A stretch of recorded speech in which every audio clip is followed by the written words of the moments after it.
আসসালামু আলাইকুম রহমতুল্লাহি ওয়া বারাকাতুহু। নাহমাদুহু ওয়া নুসাল্লি আলা রাসূলিল কারীম, আম্মা বা'দ। সাল্লাল্লাহু আলা সাইয়্যিদিনা মাওলানা মুহাম্মদ ওয়া আলা আলিহি ওয়া আসহাবিহি ওয়াসাল্লাম। আপনাদেরকে একটি হাদিস শোনাচ্ছি, সেটি হচ্ছে রাস্তা থেকে কষ্টদায়ক জিনিস সরিয়ে ফেলা।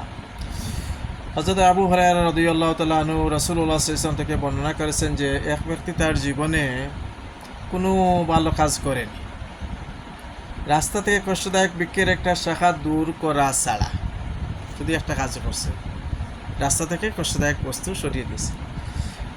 ওই সে তা গাছ থেকে কেটে ফেলেছিল, নয়তো তা রাস্তা থেকে অপসারণ করেছিল।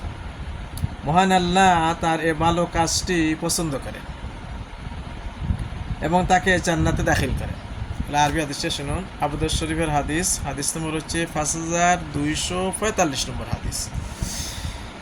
حدثنا عيسى بن حماد أخبرنا الليث عن محمد بن عجلان عن زيد بن أسلم عن أبي صالح عن أبي هريرة رضي الله تعالى عنهم عن رسول الله صلى الله عليه وآله وصحبه وسلم أنه قال: نزى رجل لم يعمل خيرا قط غصن شوك عن الطريق، إما كان في شجرة فقطعه فألقاه، إما كان موضوعا فأماته، فشكر الله له بها فأدخله الجنة।